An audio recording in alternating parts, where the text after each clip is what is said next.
حضور صلی اللہ علیہ وسلم کے زمانے میں، صحابہ کے زمانے میں بہت قصے ہوئے، اور اس وقت میں جو آپ لوگوں کی برکت سے بہت قصے ذہن میں بھی آئے، لیکن بیان لمبا نہیں کر سکتے، آگے کا سفر بھی ہمارا۔ ایک مرتبہ حضرت عبداللہ ابن عباس بیٹھے ہوئے مسجد نبوی میں درس دے رہے تھے، سبق۔ تو ایک نوجوان کھڑا ہو گیا، حضرت سوال کرنا ہے آپ سے۔ تو عبداللہ ابن عباس نے کہا پوچھو۔ یہ کہا حضرت مدینہ منورہ میں ایک لڑکی ہے، مجھے اس سے محبت ہو گئی،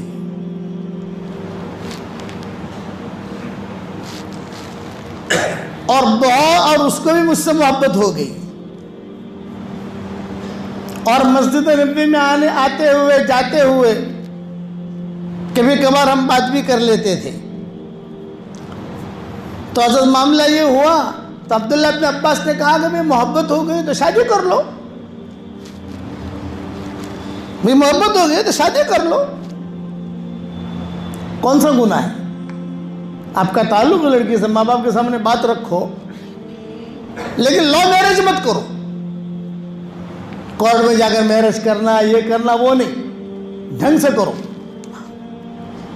جو کرنا ہے محبت ہے، لڑکی سے محبت ہے، اس کو محبت ہے، ماں باپ کے سامنے بات رکھو، اور ماں باپ جو ہے محبت کے ساتھ بیٹا بیٹی کو، یعنی جو بھی ہے ان کو روانہ کر جاؤ، اللہ مبارک کرے بھائی۔ تو عبداللہ ابن عباس نے کیا کہا، ہمیں محبت ہو گئی لڑکی سے، شادی کر لے۔ تو اس نے کہا کہ حضرت میں گیا اس کے ابا کے پاس، کہا بھی تمہاری بیٹی سے میں شادی کرنا چاہتا ہوں، اس کے ابا کے پاس گیا کہ تمہاری بیٹی سے شادی کرنا چاہتا ہوں، تو اس کے ابا نے کہا نہیں بھی ہمارا ارادہ نہیں ہے۔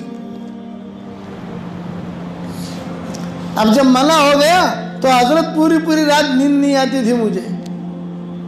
اس زمانے میں موبائل تو تھے نہیں، آج کے جو ہمارے مرید ہیں، دنیا میں مریدین ہیں، وہ کہتے ہیں کہ حضرت وہ واٹس ایپ پر میسج آتا ہے نا، تو میں بار بار اٹھا کے دیکھتا ہوں کہ کہیں اس کا میسج نہ ہو، آج کے دور میں۔ تو وہ کہتا تھا کہ حضرت مجھے رات کو نیند ہی نہیں آتی، آپ کے سبق میں بھی میرا جی نہیں لگتا، میرا دماغ وہیں پھنسا ہوا ہے، لیکن ابا نے منع کر دیا، نہیں ہوگی۔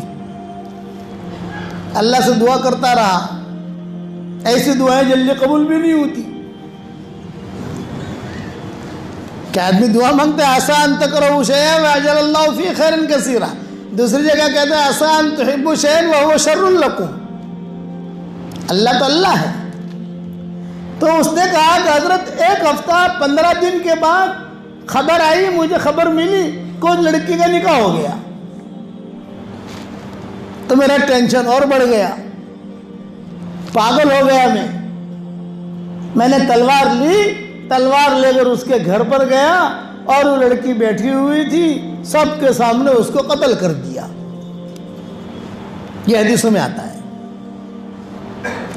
اب میں آپ سے پوچھنے یہ آیا ہوں کہ اب میرا دماغ ٹھکانے آیا ہے۔ جنون ہوتا ہے جنون، وہ جنون ختم ہو گیا۔ اب میں پوچھنے آیا ہوں حل لی من سبیل، حل لی من سبیل کا مطلب یہ ہے میرے گناہ کی معافی کی کوئی شکل ہے یا نہیں ہے، یہ مطلب ہے حل لی من سبیل۔ اچھا یہ سوال جو کر رہا ہے تنہائی میں نہیں کر رہا، جیسے میں مجمع کے سامنے بیان کر رہا ہوں ویسے مجمع کے سامنے مسجد نبوی میں ہی پوچھ رہا ہے۔ سب بڑے بڑے فقہا، بڑے بڑے علماء، بڑے بڑے محدثین بیٹھے ہوئے اور یہ سوال کر رہا ہے۔ تو عبداللہ ابن عباس سے جواب دیا تیری ماں زندہ ہے؟ نے کہا نہیں۔ تیری خالہ زندہ ہے؟ نے کہا نہیں۔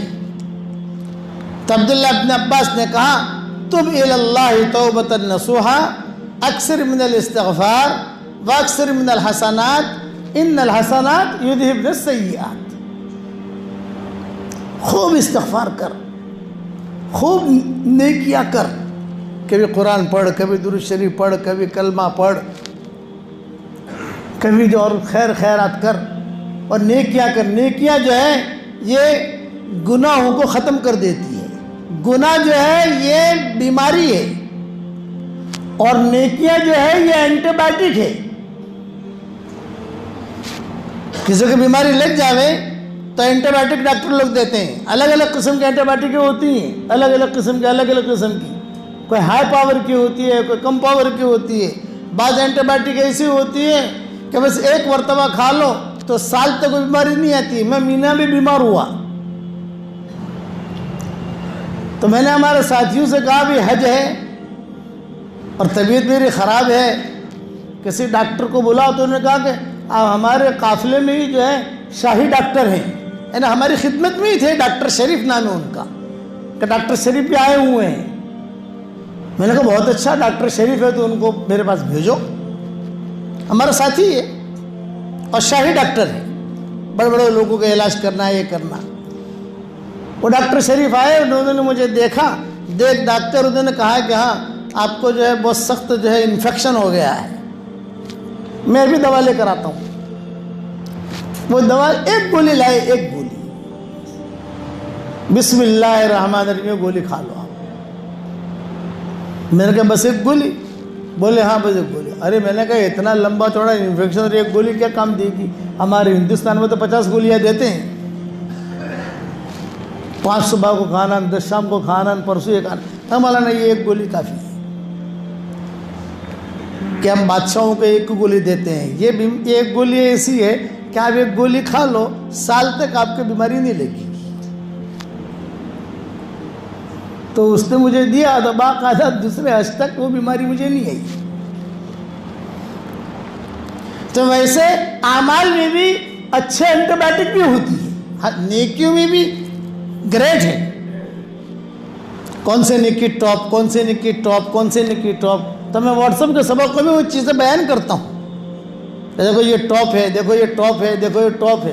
اور آپ کو بھی میں ٹاپ اینٹی بائیوٹک دیتا ہوں, ابھی آپ پکڑ لو اس کو تو دیکھو آپ کو جو ہے دین اور دنیا دونوں اللہ دے گا. تو روایت میں یہ ہے کہ وہ عبداللہ ابن عباس نے اس سے کہا ماں ہے کہ ماں نہیں ہے؟ یہ کہا خالہ ہے کہ خالہ بھی نہیں ہے؟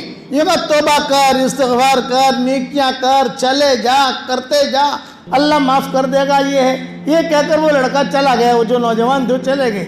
جو سامنے ان کے عبداللہ ابن عباس کے لوگ بیٹھے ہوئے تھے شاگرد, انہوں نے پوچھا کہ حضرت آپ نے ماں کا اور خالہ کا تذکرہ کیوں کیا؟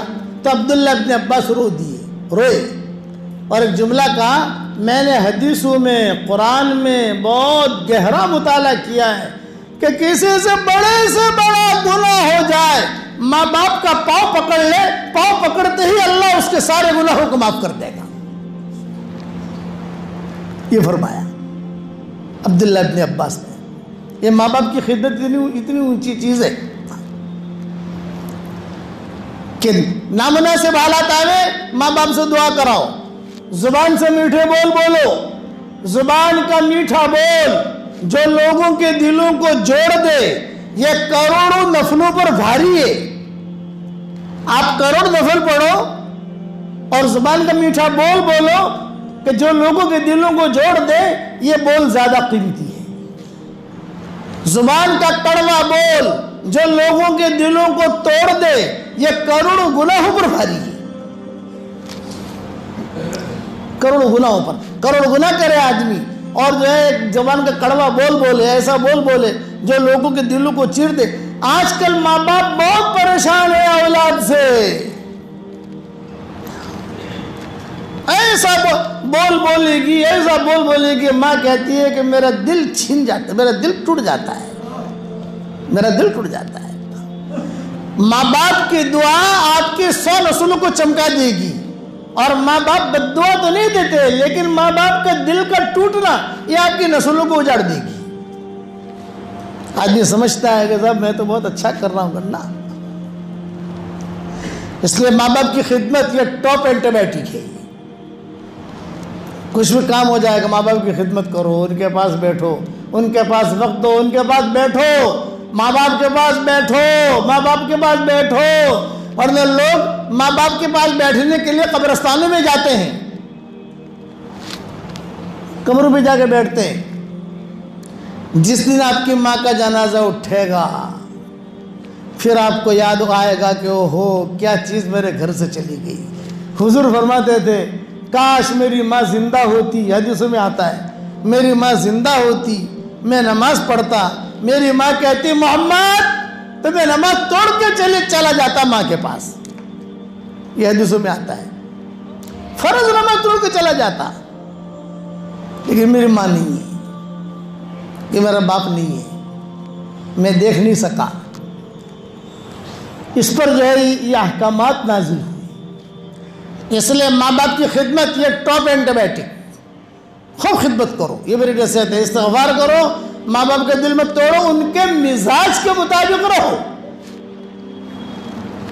اپنی مزاج کے مطابق ان کو مت لاؤ، ورنہ آج کل تو ایسے قصے میں دیکھے، ماں کہتی ہے کہ بیٹا میری ڈائبٹیز کی دوا لانی ہے، ارے اماں کہاں پیسہ ہے، کہاں سے لاؤں، بھائی ایک دوسرے پر ڈالتے، ارے بھی تو لے آپ نے 50 روپے کی دوا۔ ایک ماں 9 بچوں کو سنبھال لیتی ہے، 9 بچے مل کر ایک ماں کو نہیں سنبھال سکتے۔